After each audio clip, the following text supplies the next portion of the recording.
Ezra Levant here for Rebel News. I'm outside the courthouse in Lethbridge. Here I am live tweeting the pretrial hearings of the so-called Coots 4, the men from the Coots blockade a couple years ago. And I'm tweeting. So my Twitter is open in the court, and something pops up on my screen that I'm being followed on Twitter. I'm being followed by a lot of people on Twitter, not in real life. That would be terrifying. But on Twitter, I'm being followed by Sabrina Kim, whose biography says she is the Director of Communications for Canada's Minister of Energy and Natural Resources. Oh, that's great. I'm delighted she's following me. I don't want her to stop because I talk about energy a lot. I wrote a few books about it. You might recall Ethical Oil, the case for Canada's oil sands. I wrote a follow-up called Groundswell, the case for fracking. I care about energy not just because I use it, but because Canada is a great producer of it, Alberta in particular, and Saskatchewan too, and even other parts, BC and the Atlantic. And I hate the war on oil and gas because I think it's a war on prosperity, a war on our standard of living, a war against the poor.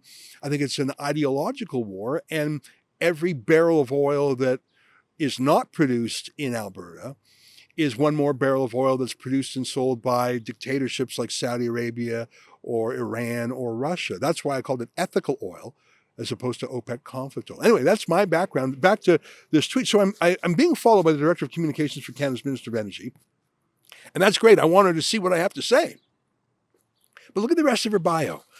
Feed is, as in her Twitter feed, is 90% climate and 10% dogs. So that's a little joke there. I like dogs. But she's not joking when she says 90% of what's on her mind is climate. So she's not the communications director for Stephen Guilbeault, the ideologically crazy environment minister. She works for the energy minister, who's supposed to be for energy. But she says 90% of what's on her mind is climate. Now, you can see her pinned tweet, which is sort of what you tack on a bulletin board as your favorite moment, is when she was wrapping up as Stephen Guilbeault's Director of Communications. And you can see pictures of her jetting around the world. There's a bizarre picture of her sitting on a boardroom table, which is very childish, I think, and very strange. Of course, she's wearing masks like the rest of them. And let me just read some of these tweets. I'm just going to go in order here. The first one, China leads energy transition, says Canada's Natural Resources Minister. Oh my God. I mean, 8 years later, he's still doing the China's the country we most admire shtick. There's a level of admiration I actually have for China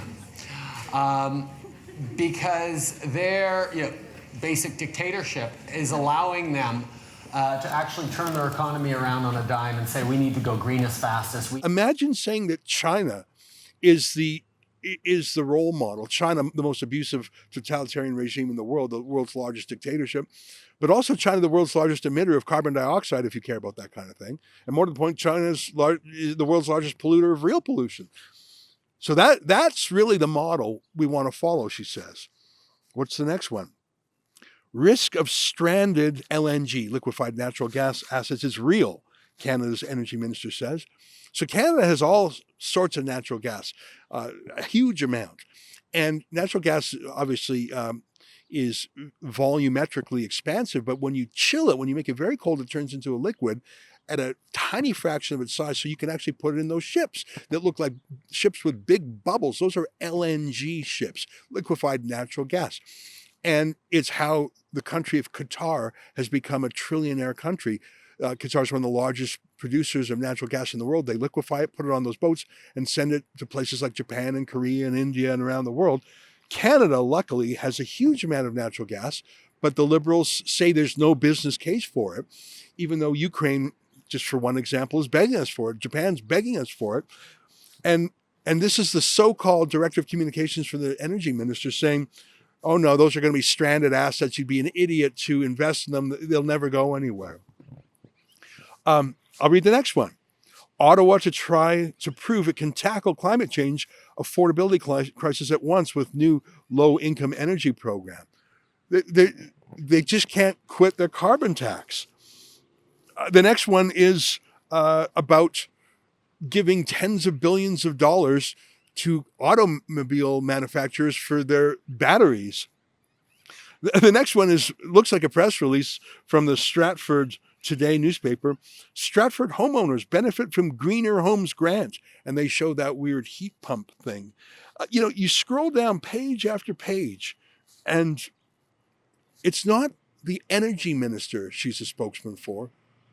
It's the anti-energy minister, and she follows me on Twitter.